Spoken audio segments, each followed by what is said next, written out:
Ladies and gentlemen, we are about to get started. Make sure you hit that like button right now so we can get over 100 and we can start the stream. Let's do it. We got so much to talk about, man. Fans Nation, stand up. Punch that like button, ladies and gentlemen. Let's enjoy the night.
What's up, ladies and gentlemen, and welcome back to TD Fans Talk, home of the real Miami Dolphin fans. We are live, ladies and gentlemen. All right, we got a good show for you all tonight. We're going to get about a good hour and a half in, enjoy ourselves, talk some Miami Dolphin football, some of the big time things that might be on the way. But how's everybody feeling? Let me know in the comment section. If you're good, say I'm good. If things aren't good, say things aren't good, man. Let me know in the comment section. I'm just interested in getting a pulse of how everybody's doing right now. I can't individually just hit everybody, but I'm just trying to get a feel of how everyone is doing. What's up? What's up? All right, I see y'all. I'm good. Somebody said I'm depressed. Well, I wish you the very best. I'll make sure I say a special prayer for you tonight. For all those who are depressed, dealing with anything, if that's real in your life right now, I got you tonight, man. But believe that you're gonna be fine, that there are better days, trouble don't last always, and you are loved, because I love you, man. You are loved. All right, man. Listen, ladies and gentlemen, I can't finish the film from earlier because they already flagged that video. They already gave me a strike. I thought I could get away with it just playing a little bit of it, but they got me this time. They actually gave me, it was like 4 different ones because I kept stopping it. They kept giving me 4 different claims, but I disputed it to have one because it was all in the same video. So they'll probably come back and say they changed it to 1 infraction. So, you get 3, they shut your channel down for 3 months. I keep walking this line of 2, every time 1 fall off, I get another one. So just hit my limit. I'll see y'all back. I'll see y'all again. I believe the end of April, one of them fall off. So y'all already know how they go. All right. Listen, quickly, around the league, the Miami Dolphins, as you all know, we cut Xavien Howard. He has re-signed with the Patriots. He has actually re-signed with the Patriots. All right. So listen, they bolstering up. I'm curious to see how much that deal is worth, because that's going to be very interesting. Shout out to Fit Tucker with the donation. Said ready from the draft to get an idea of what the year is really going to look like. I agree. A lot of people are a little bit disappointed right now, but at the same token, you still got more free agents that's available that can come help the team. You still got the draft coming up. And ladies and gentlemen, you still have the ability to make trades. So we're not done with, put it like this, y'all. What I'm trying to get y'all to understand is the defense is done. Put it on the shelf. Put it on the shelf. The defense is done. The people have to realize the defense is done. Sit it on the shelf. If you want to add a little detail to it, go get you a pass rusher for depth. Other than that, defense is good. Let's go. We're top 10 defense at a minimum. Should be, at least. You always got to go out there and prove it, okay? Somebody said it was a 2-year deal for $13 million, $6.5 a year. That's a pretty good deal for him, man. He still got $4 million dead cap from us this year. You add 6.5, he still made over $10 million this year. So it is what it is. All right. So this defense is done. Now the Miami Dolphins need to hone in on the offense, ladies and gentlemen. That is the focus. I think we're 2 offensive linemen away, premier running back, maybe 1 more receiver weapon. And y'all got to help me real quick. Am I correct in that regards? We're maybe 2 linemen away, a running back, 1 wide receiver. What else on offense am I missing that that we need? Can somebody tell? Are we 4 pieces away? Are we 4 pieces away? And let me tell y'all something. I said 2 offensive linemen for y'all who not understanding what I said. And somebody said 2 wide receivers. Listen to me, ladies and gentlemen. The Dolphins, listen, do you know the wide receivers that we have? I am telling y'all now, I'm helping y'all right now. I'm catering. I am admitting to y'all that I am catering to y'all to tell you that we're a wide receiver is one of those 4. Because I am telling you something about what's going on is I don't really know if they're going to go get a premier wide receiver in the draft like everybody continues to think that we're going to do. I really don't. Doesn't mean we won't. We still can and still will, maybe. I don't know. But for some reason, I just feel like the wide receiver room right now with the right quarterback is just fine. So if Tua takes that next step, I'm telling you, them receivers will be just fine. But if he continues to need better receivers than what we already have, I don't know what to tell you. Because I know we've been on the Deshaun Watson train for so long, but I'm here to tell y'all if Deshaun Watson was our quarterback, this receiving core is just fine. Devontae Parker, Preston Williams, Albert Wilson to headline it is just fine for Deshaun Watson. Mike Gesicki. So let me say that again. If it was a Deshaun Watson, Preston Williams, Devontae Parker, Albert Wilson, Mike Gesicki is just fine for Deshaun Watson. With this defense behind them, we still contenders. So he would need a running back and maybe 2 more offensive linemen. And that's the truth. And people can go out of their way all they want to say, oh, all of them are still bad wide receivers. You can say all that stuff all you want. You can say it all you want. If we end up getting stuck with those guys, what are you going to do then? You're going to deal with it and hope that we can get it done. It's that simple. All right? Let me see here. Try to bring something else up that I saw today that was pretty eye-opening.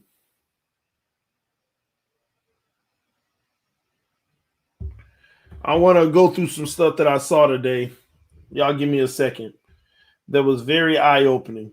Before I do, I'm going to have a conversation with y'all, though, because I want to talk about some of the things that the Miami Dolphins could be doing. Let me help y'all also understand something. I've seen teams do more with less than what we have right now with high quarterback play. I've seen teams do more with less than we have right now with high quarterback play. And that's just the truth. It really is the truth. I really think that we need to focus on making sure that our running game is on point and we finish the O-line, and I think we are just fine. We are just fine.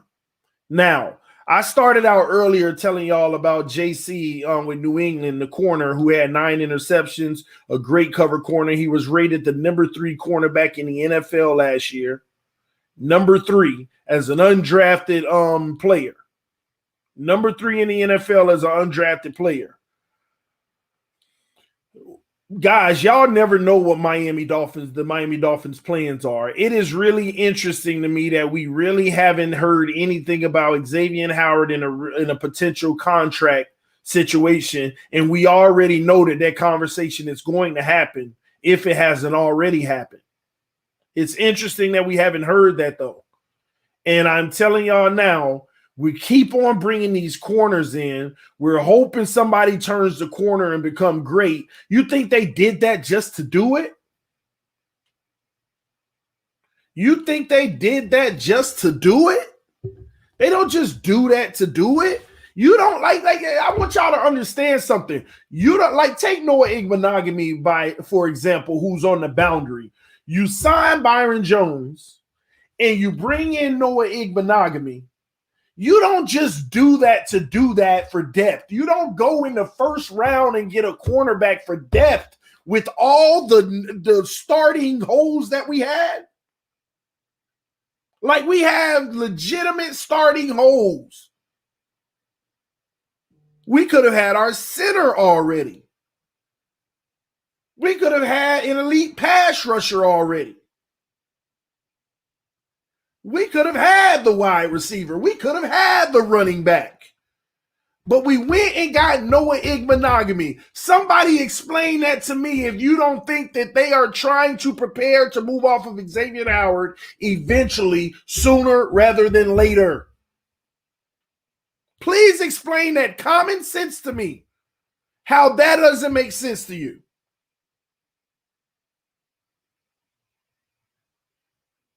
Somebody says, stop it, TD. We don't need more cornerbacks. That's the point I'm trying to make.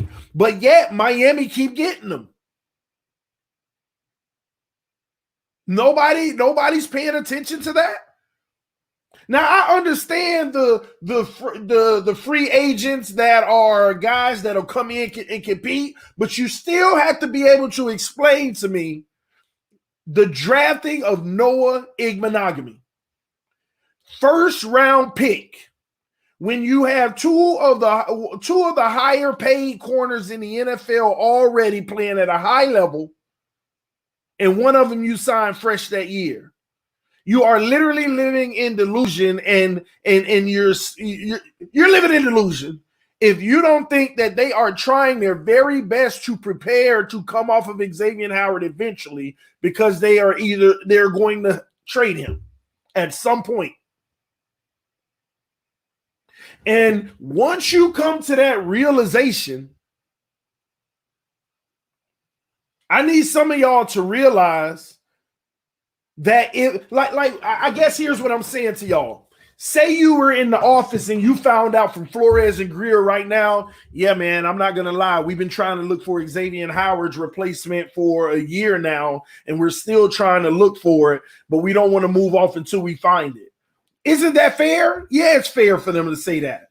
You want to find a replacement before you move off of them. So if you do find that replacement, you move off of them. So if that's the case, that's why I presented what I presented to y'all earlier. J.C. Jackson is 2 years younger, doesn't have a history of injuries, doesn't have a history of anything or mentions off the field. The kid is a great cover corner, man-to-man bump and run, plays help defense, run stop, does it all, literally does it all, had 9 interceptions last year. 9 interceptions last year. And the New England Patriots go and put a second-round tender on him? Who in their right mind doesn't go after that? Let me tell y'all, there are probably going to be 5 teams in the NFL that put their second-round pick on the board to New England and say, we want him. But do you know how you win him? Whoever gives the best offer on the second-round pick.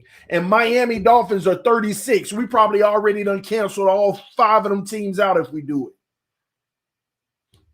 36 pick, and then offer him a $16 million deal, just like you did with Byron Jones.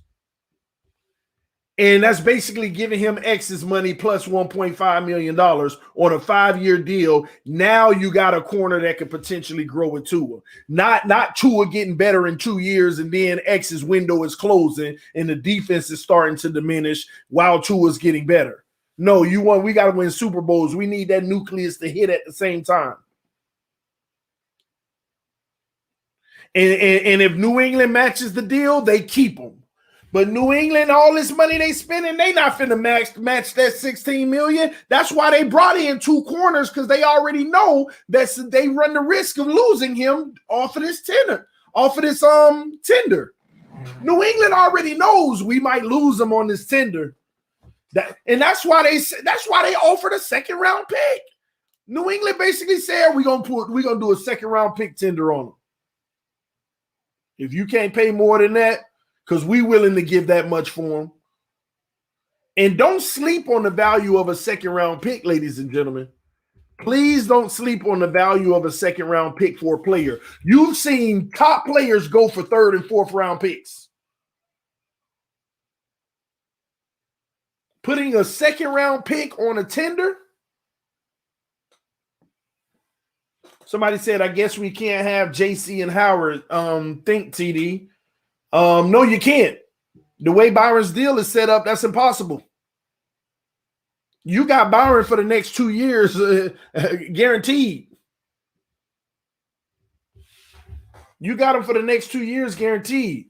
Shout out to the homie Jake with the donation. Said Patriots still have more money in cap than Dolphins. They probably will match any offer. They not finna match any offer. They got to go get their quarterback for the future, preferably in the 1st round with number 15 or even move up. And then, and hold on, the Patriots do not have more money than the Miami Dolphins right now. Go check the books. You should have put in the comment the Patriots still have X amount of money. Last I checked, they were under us now. They've already spent so much money. They are under us with how much money they got left. They're already preparing to lose him to the tender. That's why they brought in 2 more corners. And don't forget, whenever you go check them books, add that noise 6.5 minus that now too.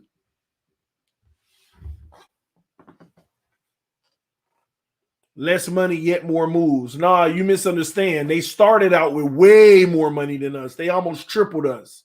But now they're less money than us because they spent so much. They spent so much money. Go look at how much money they spent. Go look at how much they've spent. They're not gonna be able to tender him, and now they're scratching their head because they still got them other high paid corners sitting there. So it's gonna be interesting what they do in that regards. We'll see how, and it doesn't matter. You offer the 16, and if they match it, okay, they get to keep their player. We keep our 2nd-round pick. But I know that 16 gonna hurt them even more. Say they do match it. Okay, okay. You matched it. That's your business now. What's up, man? Who is this? Who is that? Man, he called me at my mama's house, man. Can you hear me? Oh, man, that's what's up, man. You good? Yeah, man. I got up here, man. Came to visit my parents and to can you hear me? It's low. Hold on. It might be me. Say something. What up? Yeah, that might be me. Give me a second. Okay. It might be me too. Is that better? No, it ain't better for me. I don't know what's going on. Oh, they're saying it's you, bro. Can you hear me? I can hear you. Yeah, I can hear you. It's just real low, and I have no clue why. Let me see. Something maybe I can do with this mic. It's all good. I can hear you though. I'm about to go get my earbuds in a second to supplement. Okay. But if you could do us a favor, because I think everybody else can hear you just fine. Because I'm gonna get off my soapbox on what I was talking about. I was curious because I wanted your thoughts. I don't think anybody's really heard from you with what's been going on the last 3-4 days. Right. What do you think about what's been going on? I'm listening, but I'm gonna go get my earbuds. Well, let's take it from the beginning, take it from the top. I said for a couple months back that with this regime, and the way they spent money last year on defense, and Flores being a defensive-minded guy, I knew he was going to be focusing more of his efforts on trying to fix the defense first because they had the least amount of holes. Now, to your credit, you're extremely correct in regards to the only issue I believe our wide receiver core. And I was banging the table, beating them up all season about their lack of separation, but I also know that a lot of that is attributed to the fact that we didn't really have a run game in place that actually made teams change up their philosophy and how they were going to attack us. So, to their credit, I do believe that the group that we have can still be supremely effective if we focus the efforts on the run game, which is what I thought initially was going to be the focus of this offseason. Go out, grab a premier running back.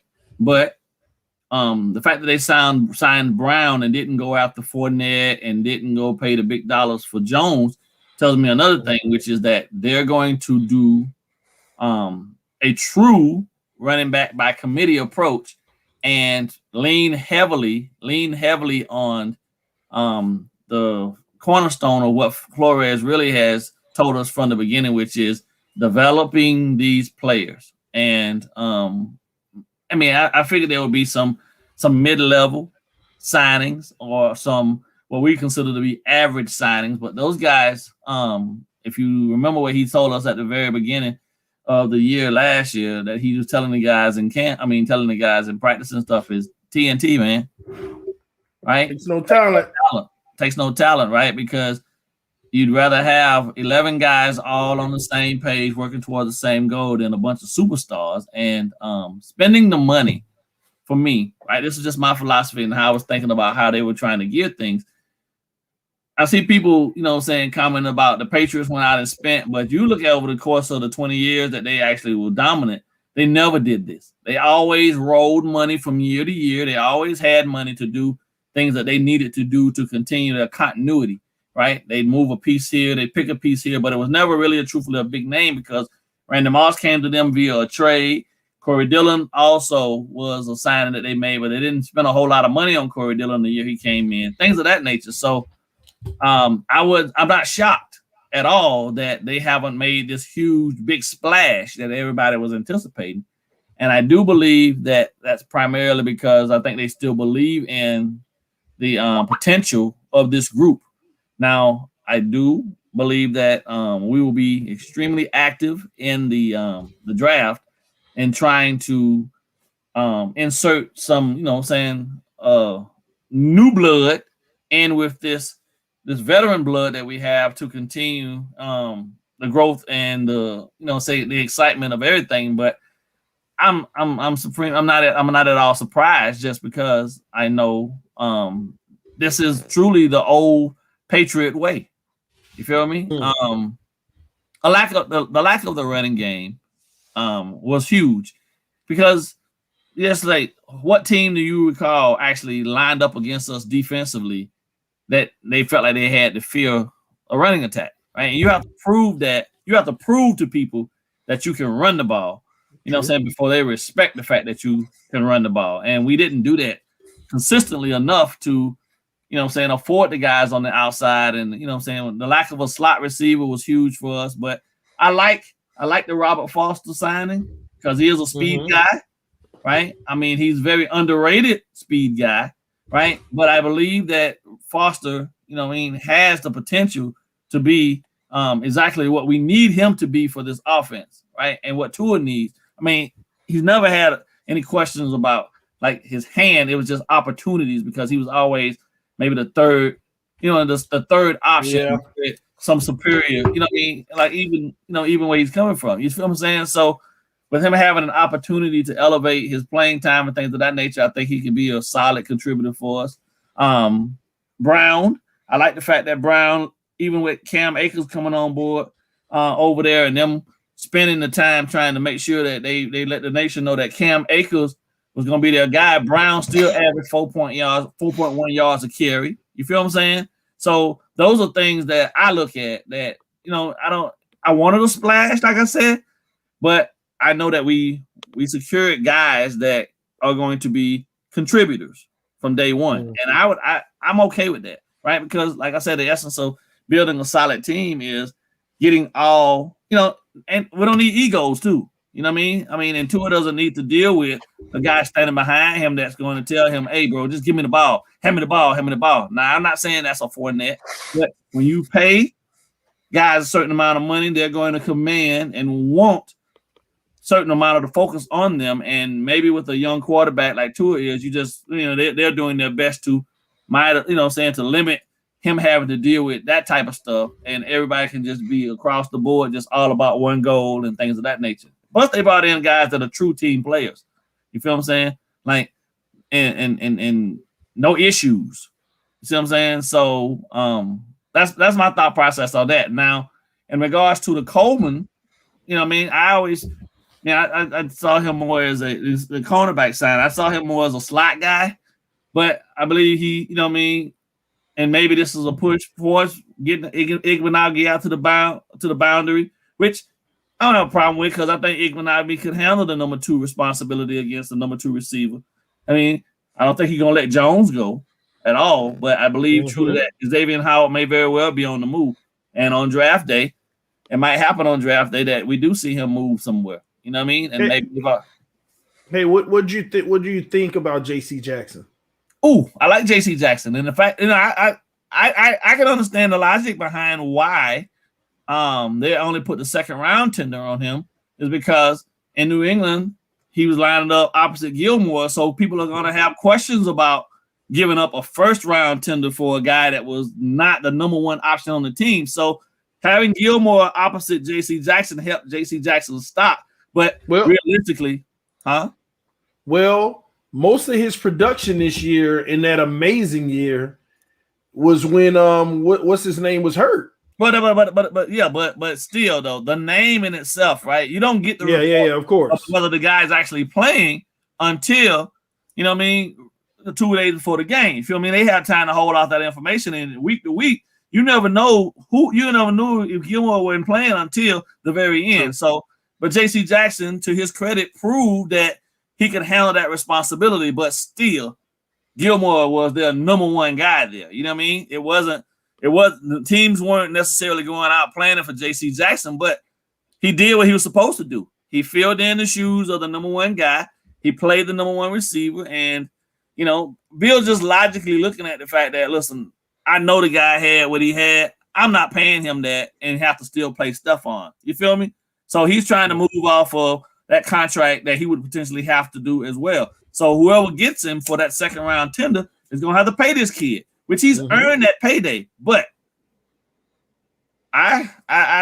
me personally, I don't think we need him because our second option would be Noah, and I believe that Noah could still give us production at that spot.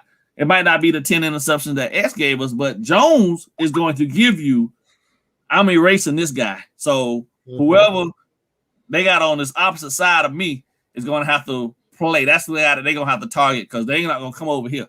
And I'm okay with that too, because if you think about it in big scheme, that's generally what most teams have anyway. They have one true alpha, and then their other guy essentially takes the rest of the reps. That's the guy that's generally targeted. The same thing you saw in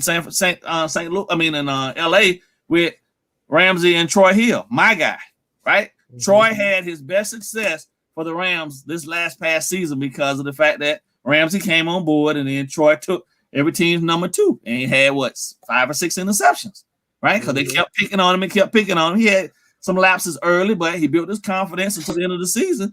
He was a household name at that point. You feel me? And that's the type of, but we still have a luxury most teams don't. We still got quality guys throughout our secondary. So losing X, right? And bringing in a guy, bringing in Coleman, right? If they're going to flex Noah to the boundary, we still don't lose anything. Truthfully, Coleman is a solid slot option. So we winning right now, still in an area of our team that we were already strong. You know what I'm saying? So we went with having an option in the event that I believe that they're gonna move off from him, which it sucks, but like at the end of the day, it's a business too, and it's time for Noah. It's really time for Noah to grow up, bro. Like, how else you gonna figure out if that number one pick is worth that number one pick without putting him in the fire? You know what I mean? You gave him a year, right? You gave him a year to learn some of the scheme and things that are the terminology, and you worked him on the inside, right? You gave him some reps on the inside. He saw some reps on the outside. Diggs, quality, top 5, top wide receiver in the league, handing him his ass. But in a sense, he didn't have any other outings like that when they had to call upon him. So I think this is the year. Yeah, according to the reports, he put a lot of work in after those few starts at the beginning, and players have come out and said he looks so much better. So that's interesting. But what is the value of Xavien Howard right now? That number 10 pick that Dallas has. Even I'm intrigued now. No. See, I know it's the first. I'll tell you why. They want it. That to me would be the logical trade partner for that pick, because they have over there Trayvon Diggs, who struggled mightily last season as a result of being thrown to the wolves, right? But you bring in a veteran like Xavien Howard to take over those alpha number one responsibilities. Now you really get to continue cultivating Diggs' development, right? And if they don't do that, then they got to go into they're going to have to go into the draft. They're going to get another cornerback from somewhere. I know Jerry, like I said, Jerry is all about filling up those seats in that stadium and opening up that roof so God can look down on his Cowboys playing, and he would not, without a shadow of a doubt, shy away from bringing in an Xavien Howard. Big name, right? Because the Cowboys have always been big about having a big name on the D-line, a big name in the linebacker core, and a big name in the secondary. You feel what I'm saying? And Xavien Howard can provide. That would be a blockbuster for the Cowboys. That would be a blockbuster deal for them.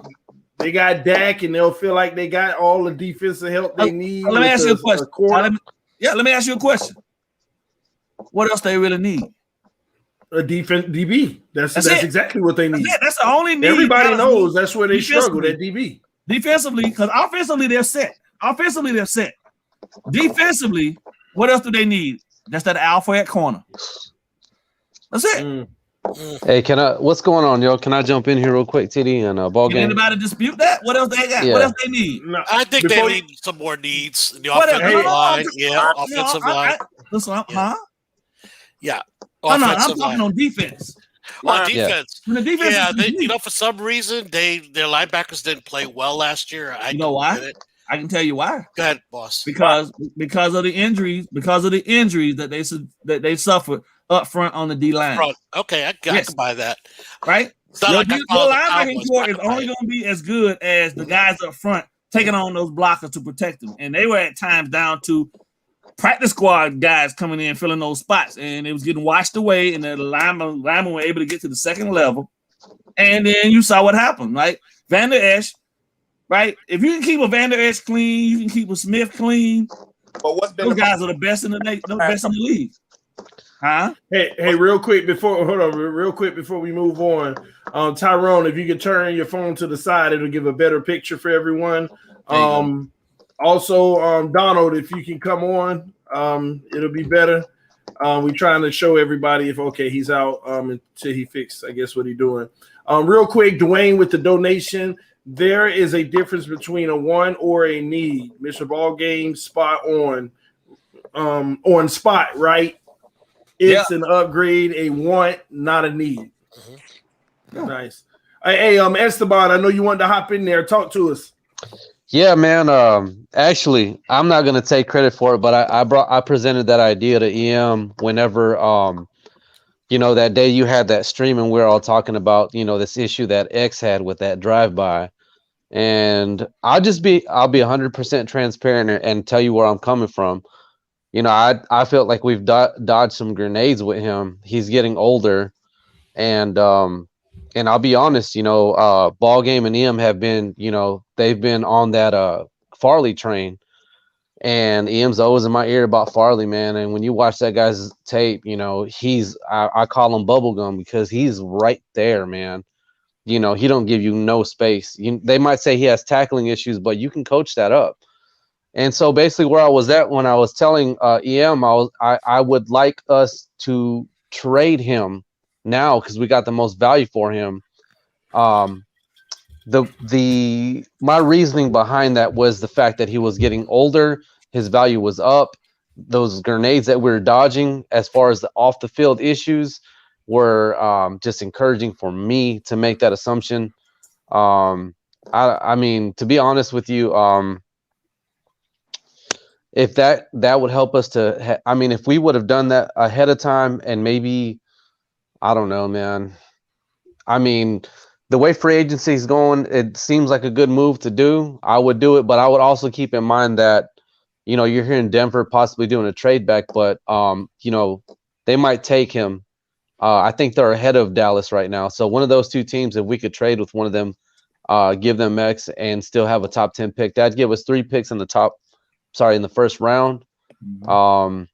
But the point that I'm trying to make is our defense, we don't necessarily have to have we just have to have an above average pass rush because we have 2 shutdown corners. And I like what I saw this year.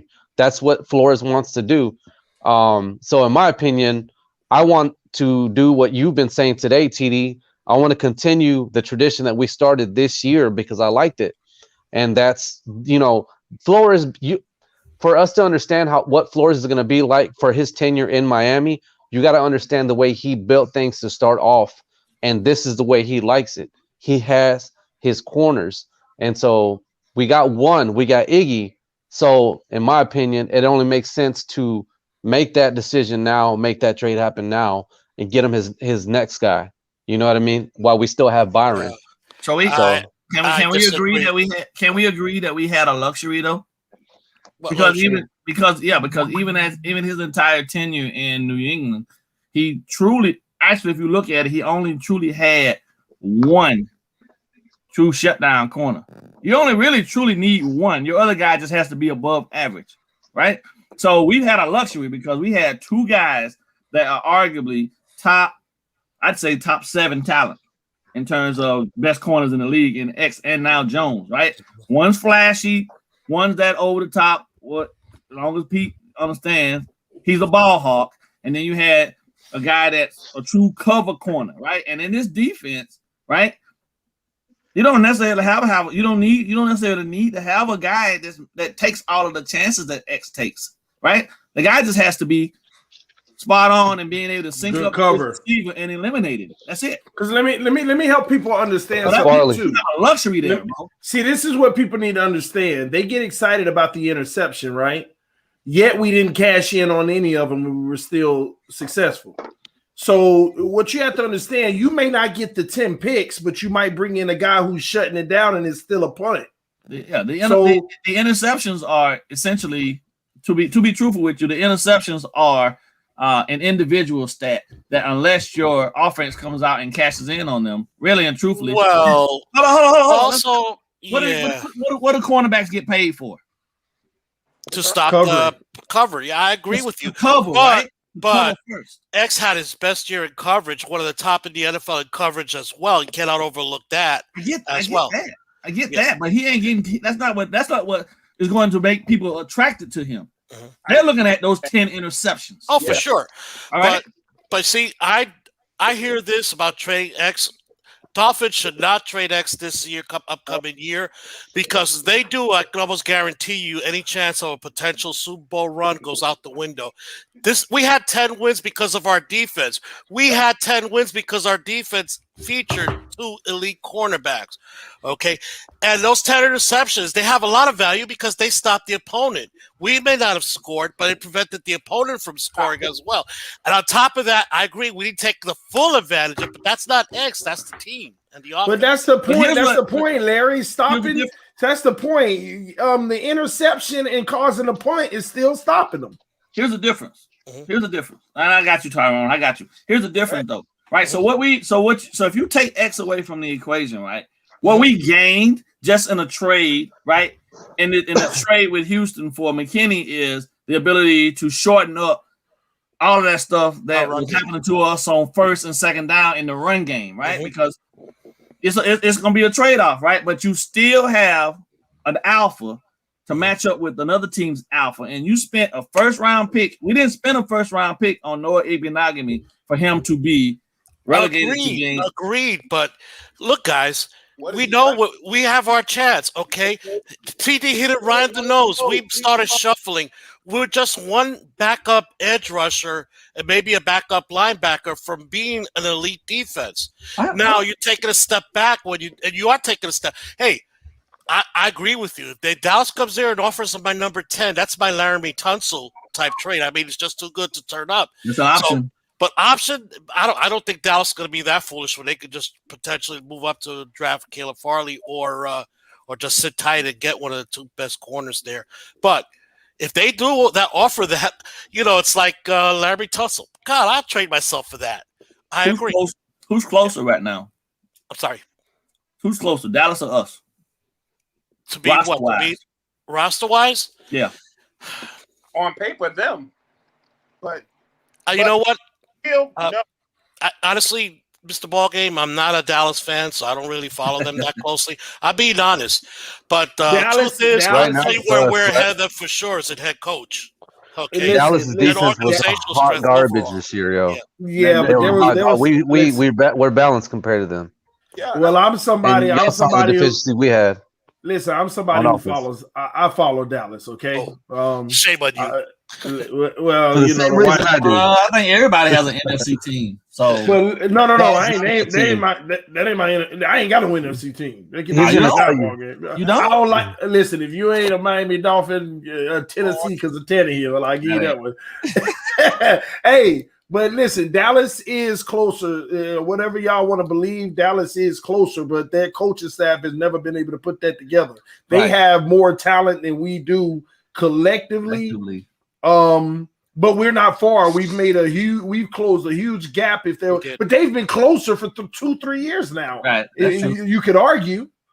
Could argue that. Go ahead, Tyrone. They put that talent on the field. We match up just as good as they do. That defense, yeah. But again, Tyrone, I guess the point that I'm trying to make, because you're 1,000% correct, that's also because the coaching staff ain't tapping that talent the right way, bro. They just let them go out there and play. Ain't much coaching going on in Dallas. If you could have Ezekiel Haley in Miami tomorrow on the low, would you take it? Oh, hell yeah. Okay, but look, has he been producing like you would have wanted him to the last 2 years? No, because they're dependent upon that O-line. And that O-line has been banged up. So they haven't been tapping none of their players the way that they should, especially them dogs on that D-line. No. By that injury bug, too, just like we have been. Because that linebacking core, I know it was tore up. Yeah, Van Der Esch had 2 bad seasons, but he had a pretty decent season last year. He came back. And then Smith like juggernaut, bro. He don't get hurt. So Sean Lee for him, he was saying. And then Sean Lee, but they got to replace him. They'll find a replacement for him. So I think Sean Lee, they're Devontae Parker. That's the best way I can put it. Right. Lots of talent, great when he plays, but oh man, he misses so many games. Listen, I understand that. I don't want them to trade him. Right. I want them to keep this elite secondary together. Yeah, most definitely. But if Dallas comes knocking on the door, right, and say, hey, we'll give you 10, and we'll give you 10 and a fourth for Xavien Howard. You know what Dallas might do? They might want to take a player because of the salary cap problem. Remember, they got to absorb his salary cap on a trade. Yeah. So it might be they might want us to take a player as well to offset it salary-wise. All I'm saying to y'all is, if you were to trade Xavien Howard to Dallas for 10 and a fourth, you go put that second round number 36 on J.C. Jackson, and you still have a luxury, which now you got a 10th round pick, a 10th pick overall. Now you got 3, 10, 18, and 50. Come on, man. I just got to. Hey, TD, can you explain to people why we were using a second round pick on J.C. Jackson? If people don't know about their situation with J.C. Jackson? Well, I did that on the last stream. I'm gonna come to you real quick, ball game, but I'll briefly tell y'all the Patriots just put them on a second-round tender. And what that basically means is a team that offers a second-round pick, well, the best second-round pick offer, will be able to get him, but they have to offer a contract. Right. And the New England Patriots get to decide, do they want to match that contract or let them go to you, and you got to send that second round pick to the Patriots. Right. But because he's a restricted free agent, and most of your restricted free agents were undrafted to begin with. All right. Now, here's the deal about it, though. The Patriots in their money situation, they already picked up a few corners because they've already been noted to know that there's a great chance they know that they're already going to lose him because the money that he's going to cost, and they would let's go ahead and take a second round pick. We developed an undrafted player anyway. We ain't losing nothing. So, they losing something, but plus they had to factor in that Chung's coming back. Yeah, all of them got back. You know what I mean? So this is a quick steal because the Miami Dolphins got the 36th pick, and what that means is only 3 teams ahead of them could vow for them, but one team can't because it was a compensatory pick. Right. So 3 teams are ahead of Miami, and none of those 3 are likely to make this move anyway because they're not going to want to give the kind of salary that he's going to basically be getting. Basically, you're swapping players. You're swapping him and X, and here's the deal: you're basically no, you're not swapping X. You still got to trade X. Whatever you get for X, that's your profit to a degree. You're just giving up a second round pick. Who wouldn't have got Patrick Surtain in the second round if you could? You see what I'm saying? Yeah. And this guy is already proven in this league, got some experience under one of the best defensive coaches there is. He played 1 year with Flores. So one of my sources just texted me. He said that based on what he's seen, Asante Samuels is probably the best corner in the draft. Samuels. Yeah, because he can cover, and he's 10 times better tackler than any other guys ahead of him. What only thing Samuels just lacks is their length vertically, but his cover skills are just if not the same or better, and he's a better tackler in open field. And he also said that we are basically essentially open to trading the number 3 spot for anyone that we can right there in the top area, as long that we can still secure getting a wide receiver. So, there's definitely some good CBs in this draft, man. I like Horn. Actually, I like Horn better than Surtain. I like But if you were a zone, it'd be swapped if you was if we didn't run as much man. But if we were a zone team, Surtain be hands down number 1. Yeah. Ain't nobody, and there's none of those guys sit in coverage and cover 3 or cover 2 and react to the ball the way he does. But he just lacks for some strange reason. I don't know what it is. And it's been mind-boggling to me because Nick Saban coaches his DBs personally. That's what he does. Like no other head coach in college football that I know of actually comes down and has individual drills with his guys. But he does that still to this day, which is crazy to me that Surtain regressed as much as he did, because as a freshman and as a sophomore, he was lights out. Yeah. And then it just went away. And I don't understand it. I mean, it's still mind-boggling to me. So, hey, TD, man, I got to get out of here, bro. I just want to tell you thank you for having me on. I know a lot of people are freaking out, because they were expecting these splash moves, but there's a lot of people that don't have faith in Tua. But I think all in all, man, at the end of the day, it's gonna make for a damn good story to come out of all this adversity. And I mean, we can't have that much bad luck, man. It really felt like the moves they were making today were like, they were so frugal that it seemed like they were building up towards a trade for Watson.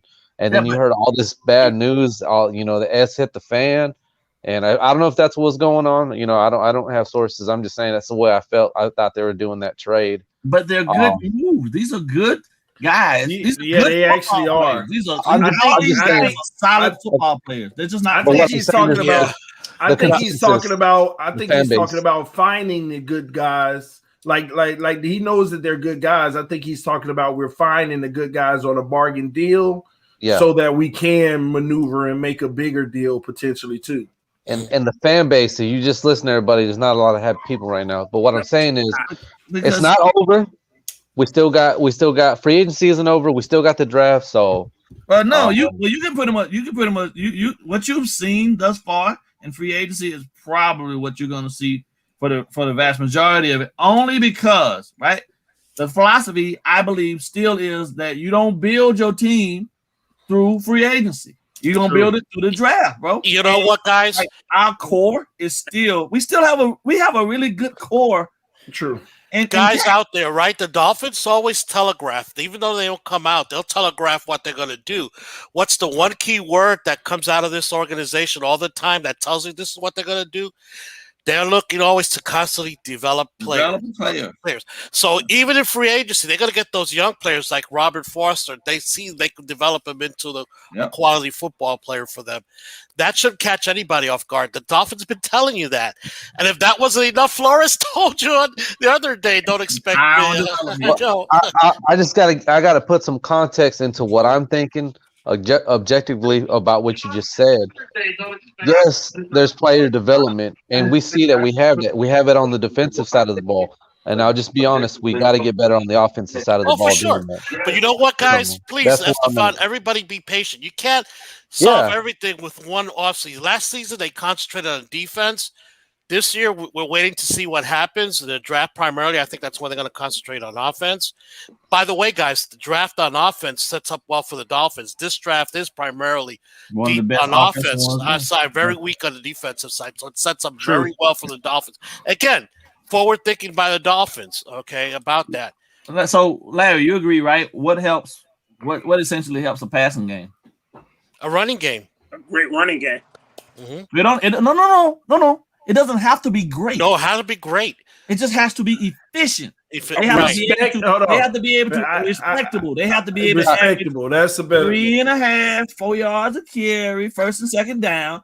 Shorten up the third down. Now you can do a lot of exotic stuff on third down if it's only 3rd and 2 or 3rd and 1. I'll go as far to say ball game that it needs to be a little more imposing on short distances and goal line. That's part of important times of the game. See, if you go by stats, that's a mindset. If you go by stats of our team this year, you would think that we were good at rushing. But if you actually watch the game and you looked at situational football, when we need goal lines, first downs, when we needed them, we're not that good. We need to be more imposing, and that goes back to player development. That's a buy-in to a concept that I don't necessarily see.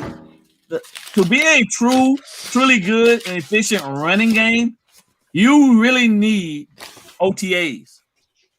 You really need OTAs. And you need OTAs. You need OTAs because that's the opportunity then when you actually get to have all your guys out there walking together, looking at each other as they're taking those steps of understanding why the blocks need to set up the way they need to set up. But if you put them out there without OTA, without a training camp, or even without a preseason, right? They got to learn on the fly. And a lot of times you're going to get a lot of individuals just doing individual work.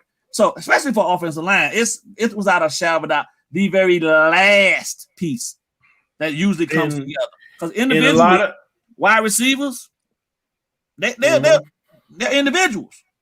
They're individuals in the scheme, right? But the only group that has to work together is that O-line.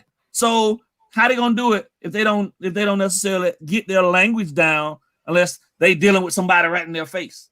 And because they only had 10 padded practices all season, you can't get no continuity out of that. No matter how much they line up in the game, you're gonna see what we saw. Yeah, I'm highly critical of it because I still believe that there should have been game to game some projected levels of progress from those groups, but the rookies didn't disappoint me. So I'm okay with that. And I'm giving Flowers a pass just because. No, I am, bro. Just because He's new, right? Now, this season, for me, right? Yeah. If Flowers is not our best lineman, oh yeah, I got issues. Right. By the way, ballgame, I reiterate this to reminded people. Eric Flowers is still new to guard. Okay. Yes. He only had a half a season as a guard, no off season to work on that. Exactly. So this is his make or break year for in my opinion. Yeah. With that being said, I gotta say this because let me just pause it just for a second, guys. Hey Tyrone, we can't hear you. I said I got that after you. Okay, I'm gonna come straight to you next. Listen. All right. What people need to understand is Kenley, Jackson, Hunt, Igbenogany, Tua Tagovailoa.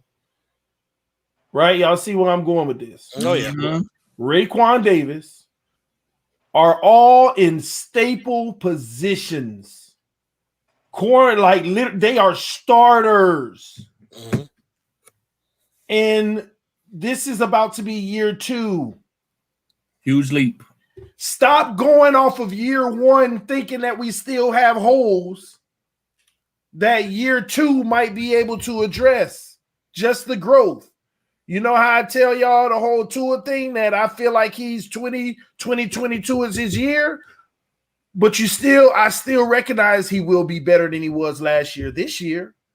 So as you continue to think that this is a hole, that is a hole, blah, blah, blah, blah, blah, blah. A lot of these young guys that you feel we have a hole in are going to get better. Don't forget, like Noah is the epitome of it because he had the worst rookie season out of them all, but he is also in a different situation than every player on our roster. It's the one thing no one's talking about. He is literally the youngest man on the team. What's he got? And by the way, TD, just to defend Noah. He's still in college. He's still in college. Oh, yeah. Now, he's still in college. Right. Just to defend Noah. He really had one bad game and made a mistake in one of the other games. Rookie mistake, in my opinion. Okay. But if you look at it honestly, the rest of the time he played, he actually did very, very well. And you can see the talent that he's going to be an exception. Technically, they all will still be in college. Yeah. Just graduated. Another one. Another note about Noah, but he would be really, really in college. But another thing about Noah is this: years at the position. Well, y'all have to understand that at his age, he was superior in college.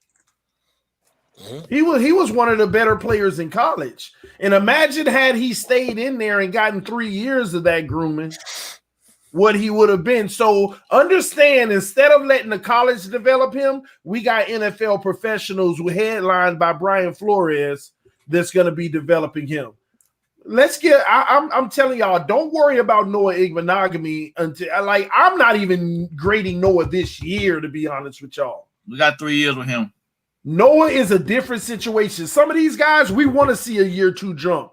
I'm not worried about Noah until 2022. Let me see what he put on the field. That's how I feel about it. So trust me, they're just fine with Noah.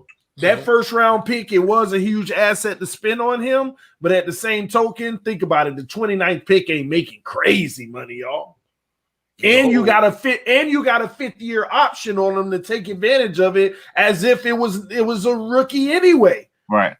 You basically just had his 5th year option year last year. You can look at it like that. Now we got 4 more to go. You can call it a active. You can call it an active red shirt.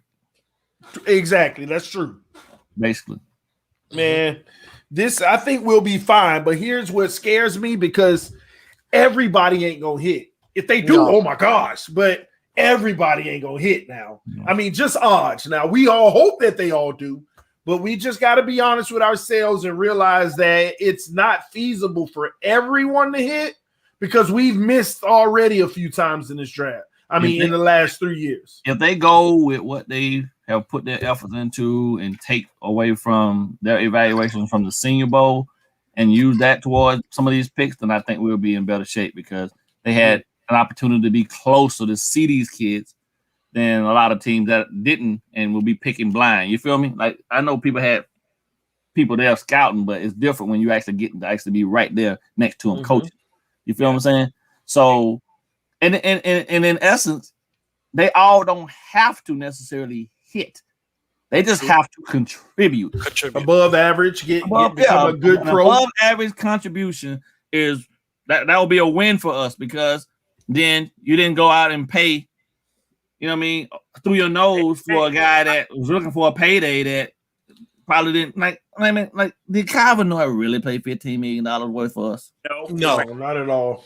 His money. I love him to death. Don't get me twisted now. I ain't gonna talk bad about him. And I know he wasn't healthy, but that's what I was about to say. Yeah. We didn't get $15 million worth out of him. Yep. So I think that's one of the reasons why they moving the way they moving. Like, okay, we like Galladay, but we ain't gonna pay through the. You see the contract? You see the contract Curtis Samuels got? Yeah. Everybody say it's fair. That's bull.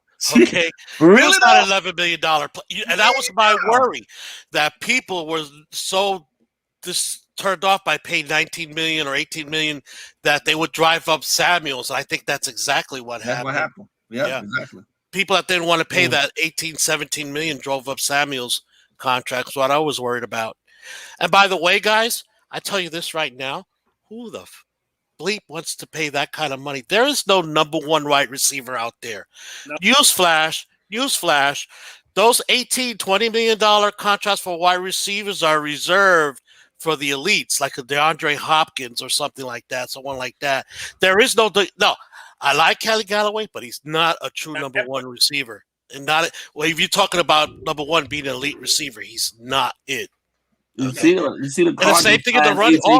This whole free agency, there's no. Maybe only Lindsley was the only one that you can say for his position was the elite because he was the number one rated center. But nowhere in this free agency do we see an elite, top of the line player that we have to give top of the line dollars to. No, not at all. Yep. It was just people that had good years. Yep. Or they're good players, but they're not elite. Did AJ Green have a good year? He got a good contract from the Cardinals. Oh, he didn't even have a catch. Did he? But he got a contract from the Cardinals. Yep. He just giving him to go join Hopkins. Hey, it's a head scratcher. Okay, I cannot account for head scratching. Okay. Hey man, just like JJ Watt, right? Yeah. That was the ultimate. JJ Watt's been diminishing since 2016. Time for him to retire. So I mean, you know, it's hard to tell a 31-year-old that he need to go retire when you got a 42-year-old Brady out there still. You know, and why should he retire? He's getting $25 million. Hey, Rob, know what I got a difficult question for y'all, or it may be easy. Could this defense, questions, bro? Can this defense survive minus Christian Wilkins and Xavien Howard? Whoa! Why are you getting rid of Wilkins? Yeah, why? Hey, that wasn't the question ball game. You know me. No. I gotta go front first. Losing X, yes. Losing Wilkins, no. Either one of them. I put it like this: you can lose either one of them, and you'll be okay. But you can't do both of them. No. I take a different. It depends what you mean by being okay. Are they gonna having those two, we potentially in Super Bowl contention, which all comes down to one player. It's always been one player, as we all know how far we go. But losing those two, I don't think takes us out of the playoff contention because we have solid quality players to back them up.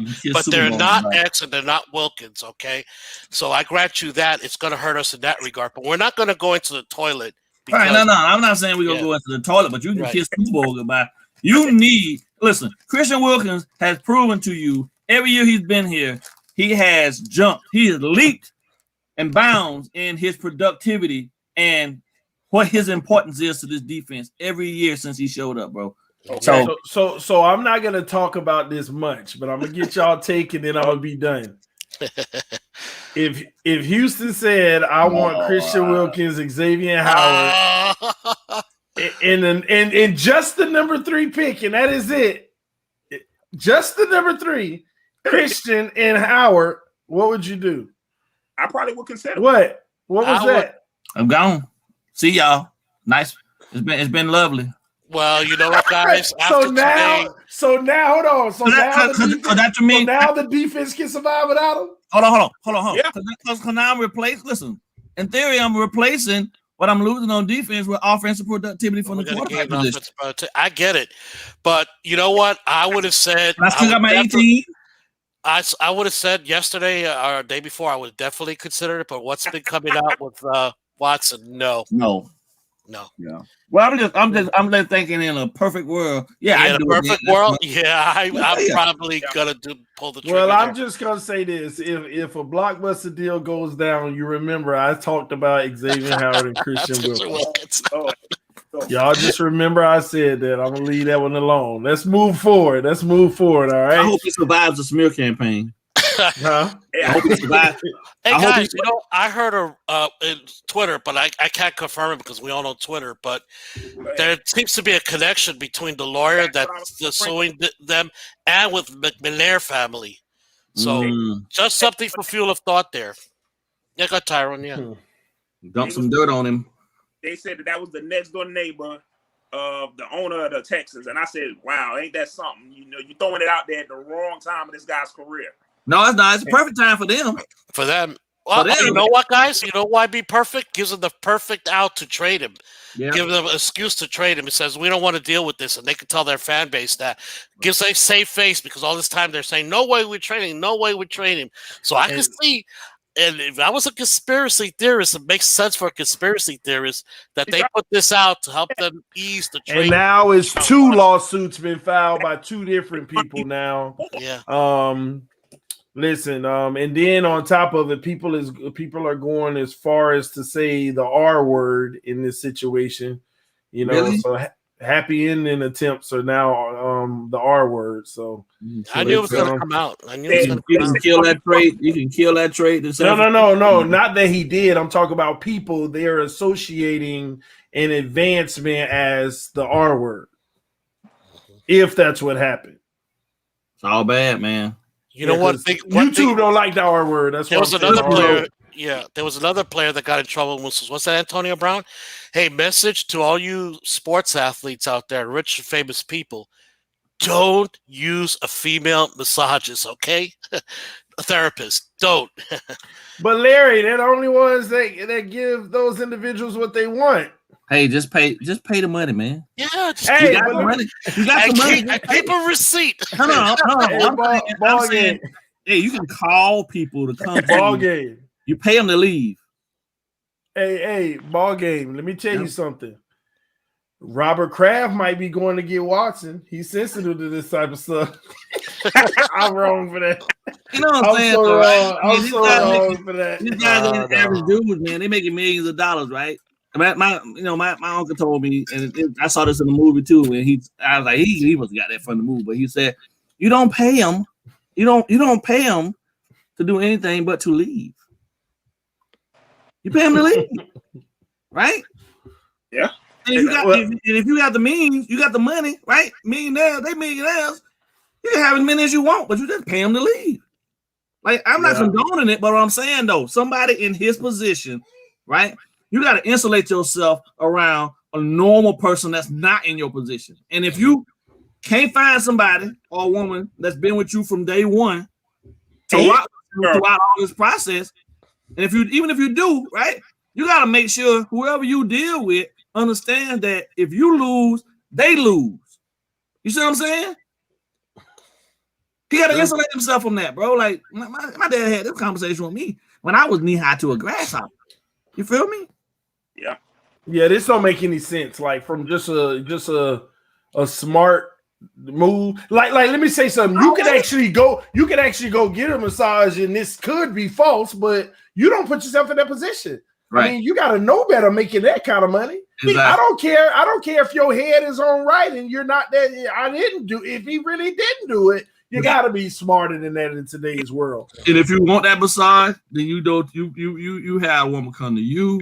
She signed a non-disclosure. And the camera going. And I got the footage in the vault. Exactly. Oh, every time you come, and every time, man, come on, man. They saying that the last one that they put out there, TD, they saying he found on Instagram. She came to the house. Already an issue. That's already an issue. It's already an issue.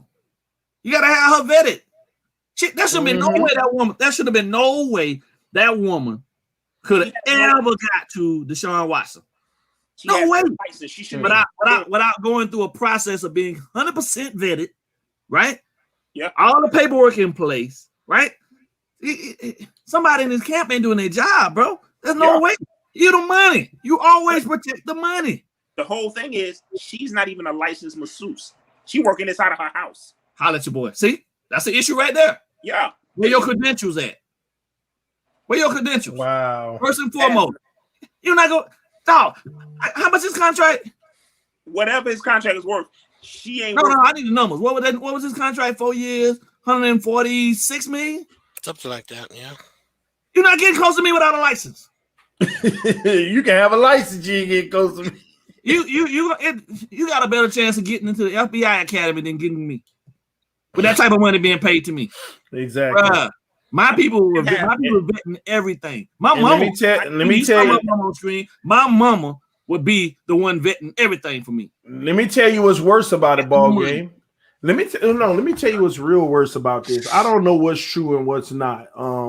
At the end of the day, the one thing that hasn't been brought to anyone's attention that he's forced anybody to do anything out of all of it. Okay. Right. Now that's what's important to me. Now making advancements, that's just whether people think that that's appropriate or not, that's your business. I care about forcing yourself and that type of stuff. All the advancement stuff, to me, there's a factor that is human nature. But that's neither here nor there. I want to say this though. If this does have anything to do with ownership, and this and that, which this is all speculation, it's real messed up because if there is any type of charges that are brought, even if it's found to be the charges are to be dropped, Houston can try to come through and try to do something with voiding the contract and stuff like that. So I don't put nothing beyond nothing. It's a lot at stake here, and it's just interesting of the timing of it all. It's crazy. The way they should do that, I mean, because it's starting to happen too often. What they need to do is if these people are found not guilty of it or whatever, they need to actually do something to these people that are doing the accusing. You can't though. You can't. You know why? And they'll never pass that. Which I agree with you. But here's why they won't. Because just because you're not found guilty doesn't mean you didn't do it as well. Yeah. It's a two-way to that. And now the accuser is actually gonna face consequence. It actually shushes people from actually pursuing legal matters if it is something real. And you don't want to set that precedent with people out here doing stuff and saying, well, now you got to go prove it. You know, it gets a little slippery, but it's tough. This is the environment we in, and it sucks, you know. And you know what bothers me with this environment, guys? It's not about physical. It's about issues that sound like nothing more than what we did when we were young men. We go up to a pretty lady and say, hey, want to go out with me? Exactly. Oh, harassment. I feel sorry for today's kids, you know? Yeah. When online dating came out, I thought that was the biggest joke. That was for losers. I think today's young men have to go online dating where they set the parameter. This is what we're looking for. I'm looking for a girlfriend. So don't come saying you're sexually harassed or anything. I tell my sons, at 23 and 25 years of age, I tell them now at this point, you do a background on everything. If you see the young lady, it has to be understood process, and even then, you wait it out. You feel me? Because if she wants you worse than you want her, that might be a good thing, but you can wait. You be good. I mean, because at the end of the day, if she wants you, she's gonna continue to want you.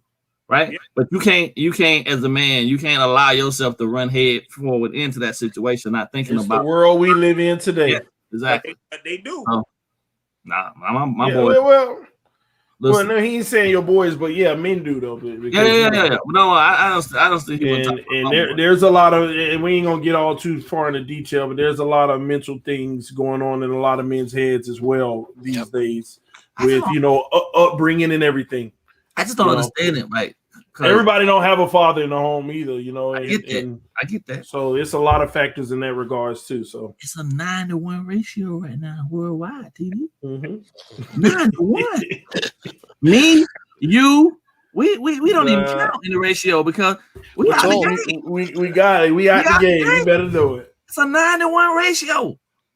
Yeah.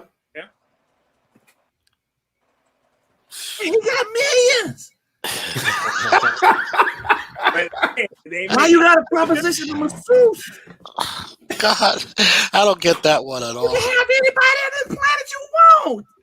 You're a nice looking young man with millions of dollars. You can't convince me that you can't get whatever woman you want, bro. Maybe Deshaun Watson got problems reading. Hey, maybe Deshaun Watson got problems reading the defense, man. The unlicensed masseuse? Oh no, he need to go through his progressions a little better, baby. You go after the unlicensed masseuse? And that's the crazy The part. low hanging fruit, bro. Come on.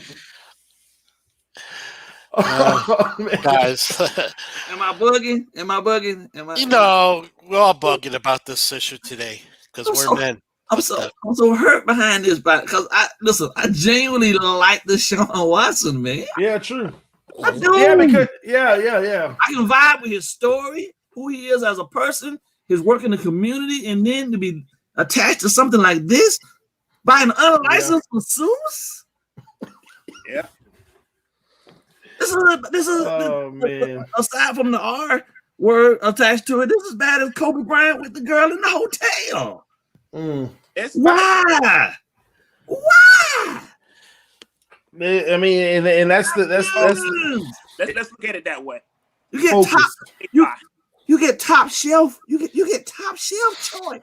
Why are you going and picking the bottom basement?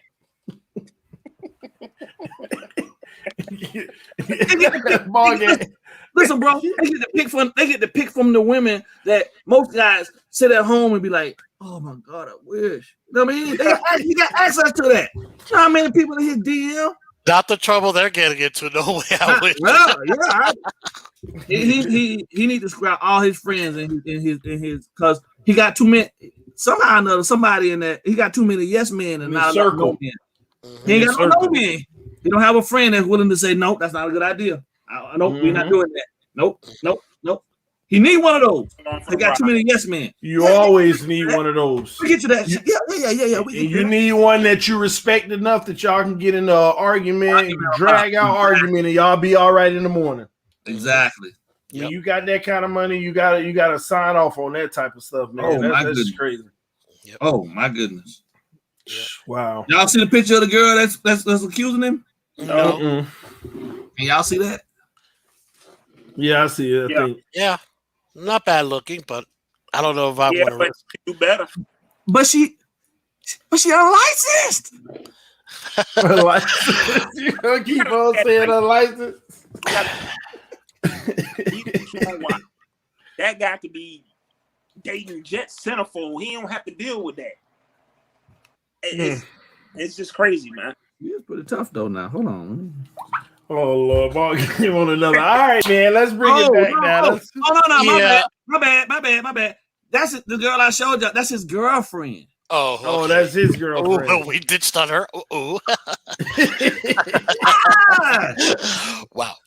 Let me bring it back to football, guys. TD brought a little up earlier, but guys out there. Oh my now, God. if this is the Dolphins' game plan, they're actually brilliantly executing it. Right now, these teams have used up all their salary cap. Yeah. Right. Mm-hmm. And there's still a lot of damn good football players out there that are not going to get what they're having. Larry, what are you talking about? Well, they had this. They restructured. No, a lot of them used their own to sign their own. A lot of them used to sign the free. The only two teams right now I think that has salary cap equal to what the Dolphins have is the other team that's been playing in Coy, Indianapolis Colts. Okay. And the Jacksonville Jaguars, they haven't they had such a big amount, they haven't used up a central part. Sorry, Tyrone? You left out one, the one in our own division. They just getting the win right now. No, the Jets has been spending money. No, they're down. They're down quite a bit. No, the Jets are spending money now. But y'all are familiar. If y'all forgetting how much they had, I'm not a little money, but they still got some. Oh yeah, I'm talking about that has more than us. Okay, right now we're sitting close to $30 million. Okay, and I know Jaguars, just based on what they signed, that's to me just a quick in my mind numbers guy telling me they're already under $30 million. Jets, I'm not sure because I'm not sure about some of their signings, how much they're getting, but I've got to believe they're close to being around where we're at or under where we're at. I'm sorry, the Jaguars are above because they haven't spent a lot of money. I meant to say the opposite. The Colts haven't just spent anything yet. So I know they got plenty of money. So these are the players that's really, really heads above everybody. All the other teams have been spent out. Okay, which also factors into the Deshaun Watson debate too, because they don't have a lot. Most of the teams are taking themselves out of it just simply because they don't have the cap space now to deal with Deshaun Watson. Well, Larry, they could. This is what I hear from guys out there. Well, they always find a way. They can restructure. No, they've reached the end point. A lot of these teams. Okay, there's no more. Oh, we're gonna find money. They've restructured everybody they can. Guys, I've been out there critical of the Dolphins not restructuring anybody, and I've been saying, why? What's the point? They don't need it now. Whenever they need it, they can restructure it. They don't need it now.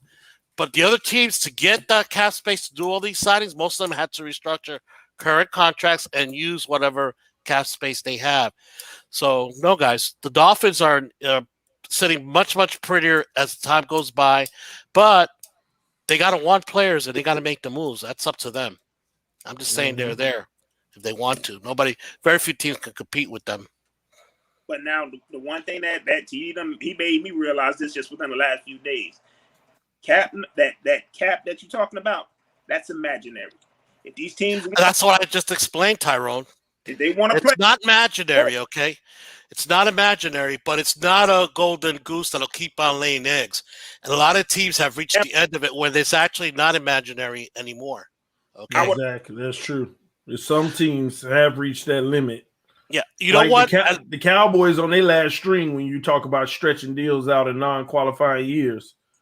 Trust me, they're on their last string. Hey, let me ask you a question. Is there any truth to this story that he don't want to come to Miami? No. First of all, he never gave nobody a list. Okay. He never gave anyone a list. It's the same thing. Like, think about what's happening, ball game. First of all, don't forget. See, everybody forgot real quick. They first said he wouldn't on Miami list. Then they said, oh, Miami and the Jets are the favorite. Then they said the Miami, the Jets, and then they added San Francisco and Chicago. The day Chicago gets out of there, then they say, oh, well, he don't want to go to Miami or the Jets. He wants to go to these two teams.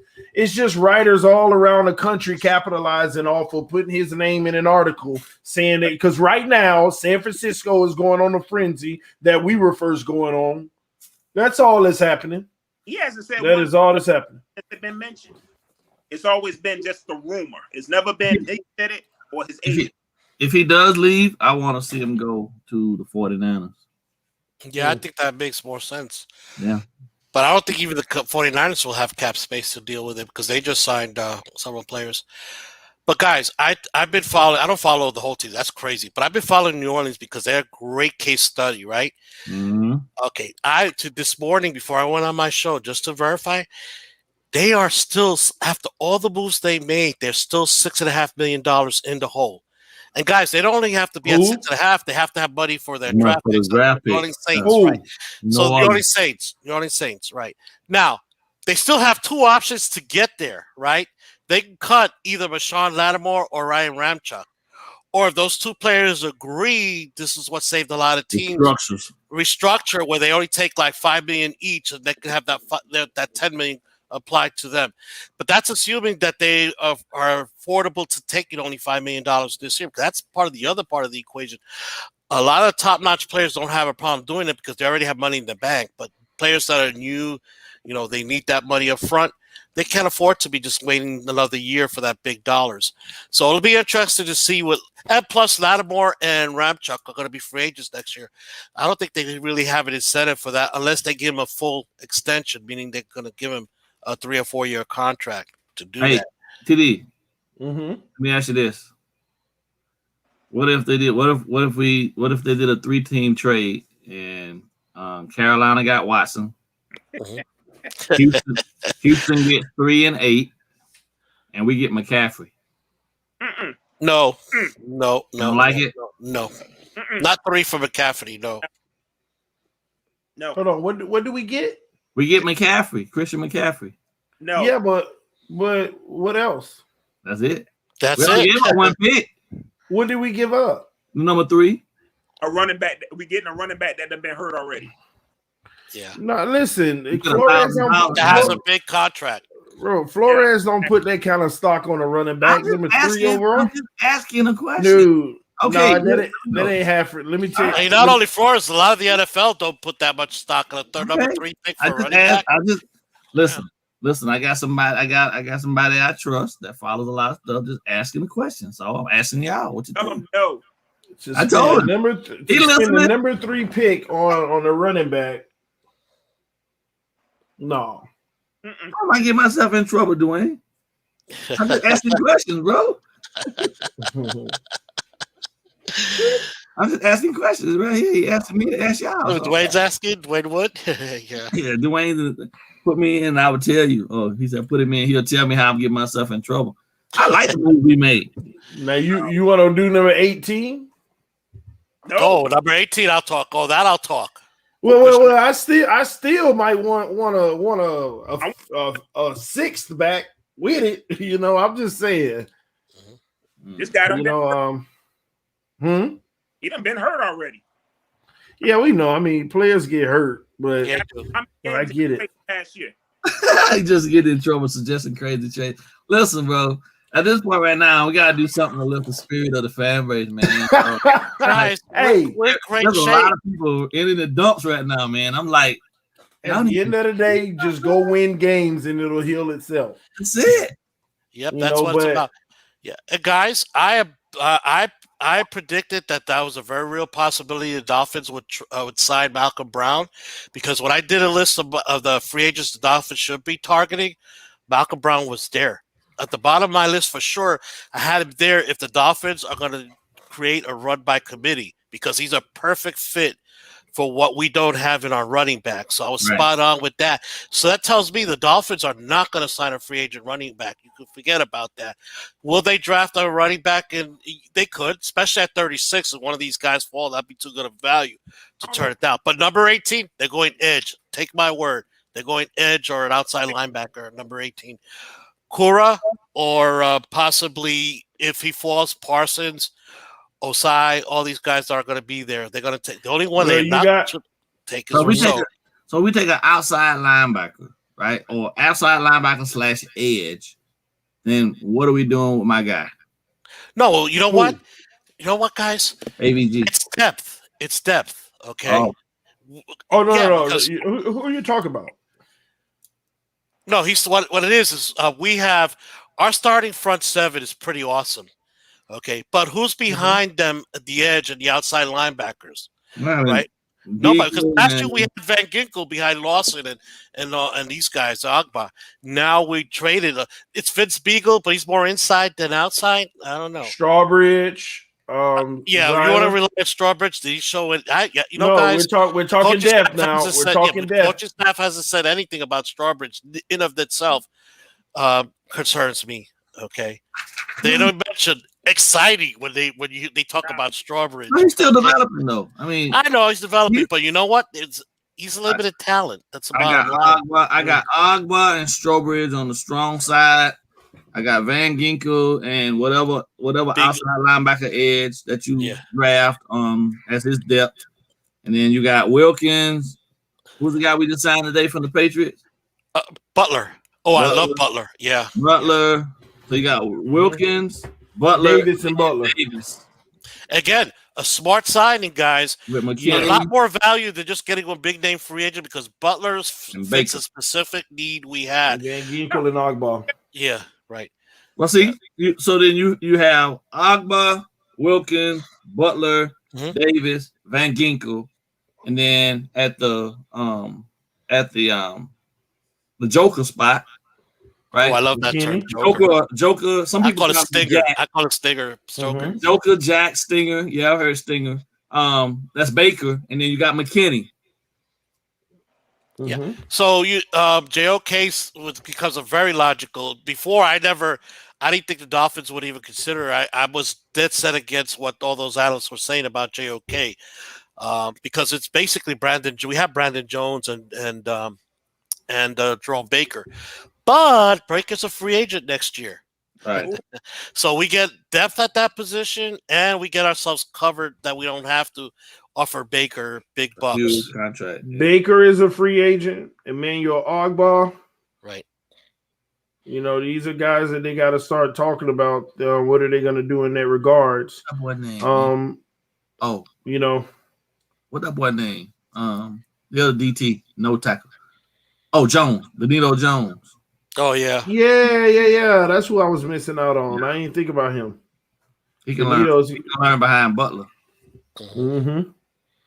So we still light at the end spots. Yeah, that's it. It's just, and that's why I said they need to bring in another depth piece. You know how big is Vigo? Not big. Yeah, he's not big. Let me see. I'm looking up now. The one thing that I don't worry about that, even if we don't sign that edge, that that big name edge, somehow or another, I had a lot of doubts before we went to the games this year. But the way they schemed the defense, you didn't really notice that we didn't have no big premier.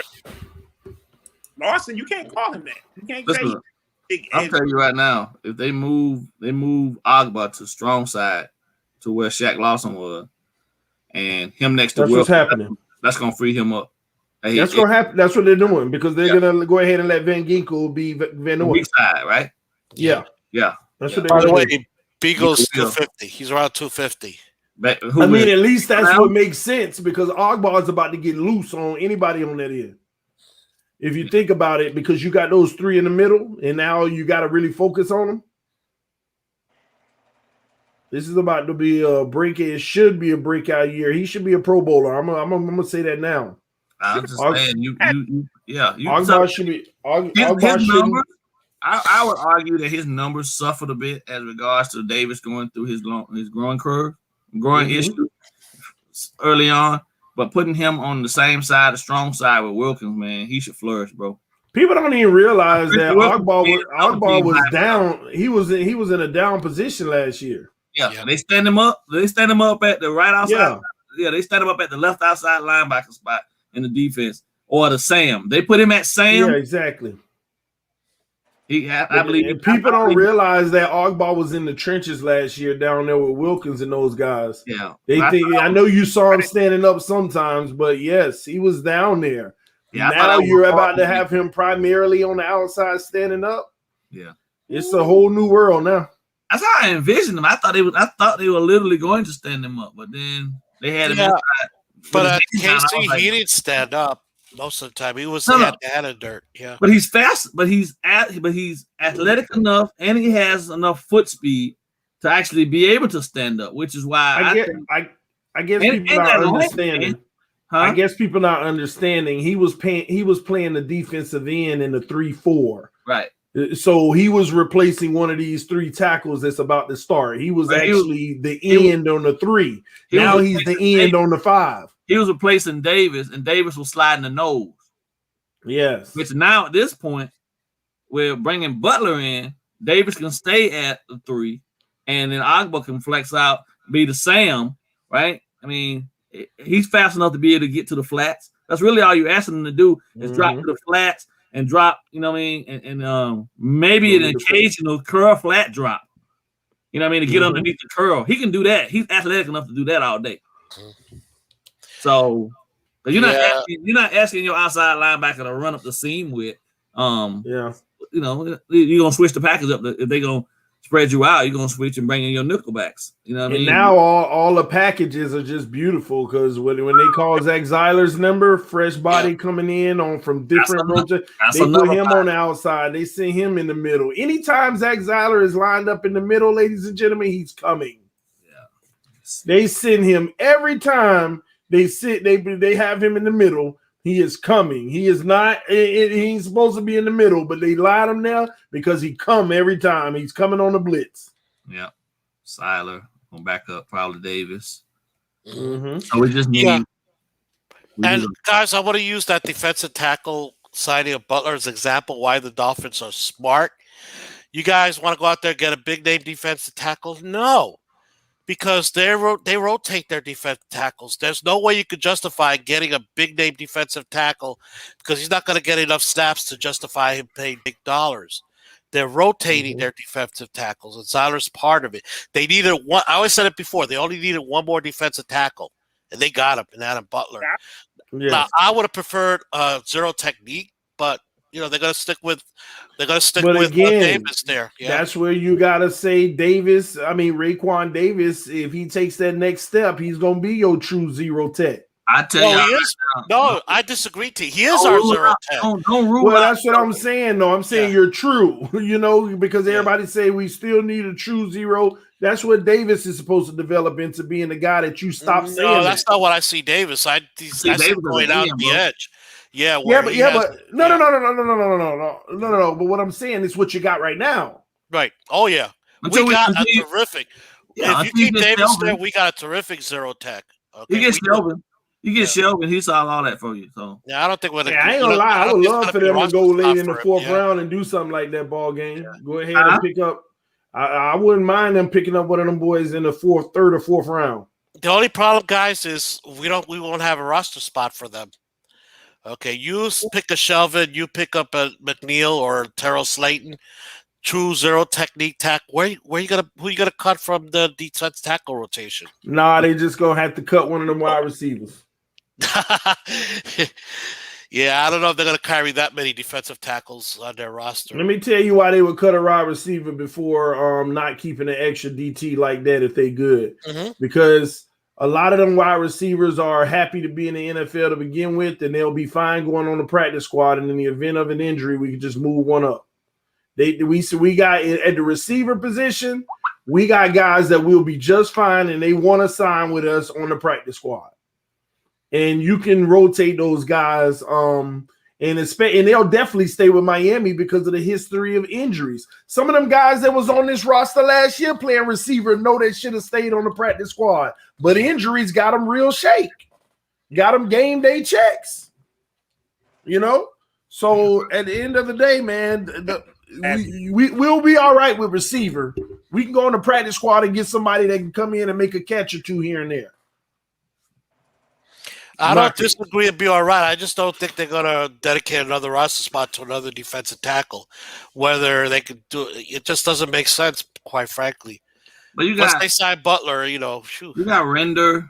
They got guys that they still might not even make the cut though. Render, yeah. Render, I'm just talking D tackles. Yeah, Render's not a D tackle. Look, so this is how we sit right now. And so you got Ogba and Strobridge, you got Wilkins and Ledbetter, Butler and Benito Jones, Davis, Seiler, Van Ginkel and Beagle, and you got Kenny and Munson, Baker and Iguavin, and then the only other defensive guy in the front seven is Render. You left off the guy McKinney, the new guy. No, I didn't. I got him. I just didn't hear about it, but okay. Yeah, McKinney and Munson, right at Mike. And then you got Baker and Iguavin at Jack. Pretty good, like TD says, a pretty damn good front seven. Yeah. So Render is the odd. Well, Render is the only other guy that we have right now for that defensive front. Yeah. So the only position in defense that I put in need basis is a quality backup safety. Guys, backup doesn't have to be a starter. Wait. Which safety are you talking about, Larry? I mean, you got Brandon Jones. Free safety. Well, that's what they're talking about with Nick Needham potentially this year. Yeah, but Nick Needham's too important to you to put him at a relegated to a backup spot. Not only that, but then they're talking about Coleman is the guy that might be in the slot. Yeah, him or Noah. Yeah, I heard too. You could do that, and I don't disagree. The problem is that are you really gonna go into the season not knowing if Nick Needham can handle a safety? I don't know. Well, you're right, but time will tell. How? Don't forget in 2020 and 2019, all of these guys played 2 or 3 positions on the defense. Oh, sure. I mean, it doesn't pan. They can gamble because it doesn't pan out. I'm sure nobody wants to hear it. But they can move Byron Jones temporarily to safety. But everybody's panned out in the secondary that they played the most from 2019 to 2020. when we went into 2020, we envisioned what Bobby McCain, Eric Rowe, and all them guys did in 2019. It was like, man, we need a new one. 2020 hit, everybody got backtracked. Yeah. But you know what? Everybody backtracked. Well, the Dolphins should get that backup, should be in the draft, because why? Develop that young player, because in 2 years we got to deal with McCain and Eric Rowe and their free agency. Yeah. So it's a good spot for a young I'm player. gonna tell y'all now, Bobby might be moved off of this camp. I am telling y'all, that's a savings of over $5 million savings. Why do we need the money, TD? It's no, you're failing to realize at the end of the day, the only time you're gonna have his services is this year anyway. That's fine. But why do you gotta trade him or cut him down? We don't need the money unless we need the money. I'm saying if Nick Needham actually works out back there, that is a potential that they may do and then go younger in the draft. Next year, I agree. Round. Not this year, next year for sure. Okay, that's what I'm saying. Draft a safety as well, because they are going to be coming up on a contract. I don't think either one's next year, is the following year, but you may want that cap space next year. If you develop a Needham or develop a young player that you can step in, and like they said, the best time to move a player is when just before they the year before they hit the free agency mark. So they give you options, but not this year. Come on, guys. Bobby McCain and Eric Rowe, first of all, they're too good. Whether you guys like to believe it or not, they really are good safeties. McCain has his weakness. I get it. But, guys, that's part of the problem with their weaknesses because of their philosophy. It's clear as daylight the Dolphins value safeties that can cover, okay, as much as safeties that can stop the run. So, yeah, you get a safety that's great at stopping the run, but it won't be as good in coverage, or vice versa. They'll go coverage over stopping the run. Yeah, you know why? And they're not wrong. The Dolphins are not wrong. This NFL right now is about passing. Yeah, it's passing league. So, and you're the back end is supposed to be cover specialists before they're run stop specialists, because if you're relying on your safeties to be making those tackles, then that means that your front seven is doo-doo. Yeah, your last line of defense. Yeah, so they got to come peel off a guy to go back down and stop the running back 12, 13 yards up the field, and you got problems. So, yeah. Guys, maybe you could answer this question that's been bugging me for the longest with Gottschall.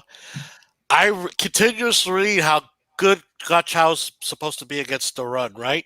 I read it over and over and over again. New England got him because he's good at stopping the run. If he was so good at stopping the run, why when he was playing defensive tackle, they ran all over up our you-know-what, right up the middle, where Gottschall is? He's because he's not a defensive tackle. Not strong at the point of attack for that. There you go. So you're answering my question. It's bogus when they say he's a good run-stopping defensive tackle. Of course, they're gonna write the narrative that he fits what they need. But man, he went there because they trying to figure out what we got going on here. You know what I mean? They want to replicate what we did. They'll use him, right? They were losing a guy, so they need a body to come in. But now they got a guy that also knows our scheme. You know what I mean? Understands the nuances of what we was running, because it's a little different. They're going to pay him $16 million for that guy. Yeah, it's crazy. Yeah, crazy. That's what bugs me about what they did. Okay, to me, Gottschall and Butler are practically. A matter of fact, I say Butler. At least I know a skill that he does excel at. What Gottschall's allegedly. Okay, and part of it, you make the argument. A lot of smart people that don't just give automatic answers make the argument that Gottschall's not really a 3-4 tackle. He's really a legit 4-3. But New England runs a 3-4 also. So Belichick's really that smart that he's going to get something out of Gottschall that we couldn't do and pay more than Adam Butler. Adam Butler's not strong against the run, guys, but he's very good pass rushing D tackle. Okay, so I don't get it. I don't get first of all, I don't get the love affair people out there have with Gottschall, and I definitely don't get what New England did. But then a lot of moves they get, I don't get. I'm good with him moving on. So yeah, me too. Oh, me too. I wanted Gottschall. I'll take anybody at the right price, basically. At the right price, I'd have took him back. But what vet minimum? Yeah, I would take him back. Vet minimum, because he has his use as a backup. Let's go. Do y'all see what we just picked up? Oh no!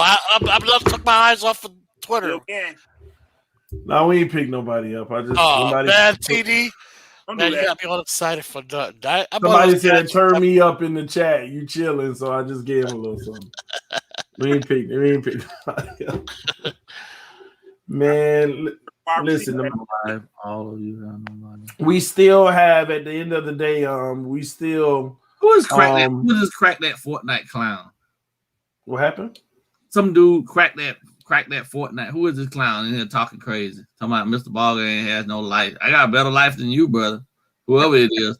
Lord. You coming for the wrong cat. Trust me when I tell you that. I don't even get into that, peasant. Get out of here. He said, I can make better videos. It's amazing to me when people be like, I can make better videos. Then why are you watching this? Why you watching That's why they say, yeah, people are saying that. Why you're not doing it? They want you. It's hilarious to me when people do that, man. I could do better than you. Then why aren't you? Why are you watching it then? They want you to kills respond. me. Well, you know how I respond? You know how I respond? You know why? Because you can't do it because you got a small you know what. No, it's all good, Ken. Brain. Small brains. Yeah, small brains. Yeah, I don't waste my time on no troll. So yeah. And I don't block people like that because I like them to keep coming back and watching what they despise. Wrong live stream. Sorry, guys. Whatever. Hey, listen, man. We still got a lot of options, though. We still got a lot of things that we can do. I guess the next party, we still gonna keep doing a few things, but the next party is the draft, man. The approach that we're gonna take. I think that is going to be like 80% offense and 20% defense. Yeah. And we're going to really address some key areas. But real quick before we get out of here, though, I want y'all thoughts on what y'all think about the center position right now. Like, I know we got some guys, but what do you think is best? What's the course of action? Y'all talk to me. They need to get that boy a vet. They need to get him somebody like Andrews. If they believe in Dieter, they need to get a quality backup just in case it don't happen. That's Tyrone. I said if they believe in Dieter. Remember, this team is about development, next man up, and that's the way most of the NFL usually is. People don't seem to realize that. You know, they let players go because they feel the next player they have is available, is ready to take that spot. So they might feel that way. I don't know, but I'll tell you, it's telling if they take a center late in the draft. Okay, because that's purely for backup purposes. If they they don't sign Andrews or they take a Creed Humphrey, that's telling me they don't have that feeling about Dieter. Well, Andrews is still out there though, right? So he's still out there, yeah. But I gotta believe that the man's gonna stick true to what he said in regards to development. I believe that Karras was brought in to teach him the nuances of the position, and unfortunately, we didn't get to see that translate into actual live footage on the game days, but I believe he was getting snaps in practice, and I believe that they're going to go out and assign somebody to compete with him for the position, and they'll move forward as such. At the end of the day, he says development is what he believes in more than anything. Development. You're talking 2 years from a guy who played guard the first year, who was arguably not NFL ready in his body in terms of his strength, right? He had some flashes. He started, 15 out of the 16 games. At guard. So, I mean, for a rookie, I think he did fairly decent. And then they got Flowers in anticipation of maybe he just couldn't get the communication aspects of things down between he and Karras. Because we know, obviously, they don't tell us all the details of that. So you go with the vet, right? You go with the vet in that situation because the objective was still to win games, but you develop him through the week, you know what I mean? And then now it's the third season, right? The third year is when you really truly see what you're going to get out of your kids. You know what I mean? So they go with him, put somebody behind him that's going to push him even more to solidify him in a position and make him earn it every week. I'm okay with that because I believe that all the other positions around him are going to be that much better too. So, and they grow together, and I'm good with it. I think it's going to be – I believe it's going to work. And I believe it's going to work because I believe Dieter committed himself to being a professional. And like I said, third year is usually the charm for most of these kids. You know what I mean? It took Nelson two seasons, but Quentin Nelson's a little different in terms of what what you get. But you know, they built from I believe they built from the same cloth. They cut from the same cloth. So need to just switching positions as opposed to staying in the true guard position. I believe he was a little too small to be a guard for what they're gonna be looking for anyway. But as a center, I believe he can do that, man. Mm-hmm. You know, I heard about Landon Roberts yet? What about him? I said, y'all heard anything about him yet? I don't believe Landon. I think I'm gonna be honest with you. The injury he sustained, I think Landon Roberts has played his last down of football, bro. Mm-hmm. Or at least for the first half of the year, first half of the season, yeah, until he gets into. Because why would a team, even at a minimum contract, sign somebody that probably won't be ready till the middle of the season? Don't make sense to me. So give him a chance to get that in knee healed, and maybe at the middle of the season get picked up by a team that's hit by injuries. Yeah, that makes a lot more sense to me. It'll be a while for him, guys. I'm gonna leave with my prediction. I think the Dolphins will sign a wide receiver free agency, but I think they're going to have their eyes on one of two. Okay, not Galladay. I think it's T.Y. Hilton and it's Will Fuller. Okay, Will Fuller. Will Fuller at a reasonable contract because he has that injury history. That's why he's not going to get. I think he's going to take a 1-year prove-it deal if that's what's going to happen. Why T.Y. Hilton? Because he's a veteran wide receiver. He fills the skill set we need, that deep pass. And he's a veteran wide receiver that should blend in easily with Tua. So we could draft that elite wide receiver, and we're going to still do it anyway, and give that receiver a chance to just grow into the position that they normally need. We're not going to be forcing them to have to produce at a high level right away. That's my prediction. It's going to be either Will Hilton or Fuller. Not Galladay, not anybody else. They don't match the criteria what the Dolphins need, in my opinion. I can go with that. All right, man. Well, listen, y'all. I actually have to get out of here for the night. It's coming up on the 11:30 hour. I got some stuff to do. Yeah, it's past my bedtime. Yeah, another great show, though, man. I appreciate y'all coming through. Great to see you, Tyrone, Larry, and Ball Game, of course. Man, this is TD FinStalk, home of the real Miami Dolphin fans. We're going to keep our eyes on everything, and we're going to keep on doing what we do. Ladies and gentlemen, get ready next week. We're going to have an episode of the AFC East Roundtable. So we're going to bring this free agency situation together. So y'all, I'll let y'all know on which channel it'll be on. So stay tuned, all right? We will see y'all soon. We love y'all. Peace. Have a good night.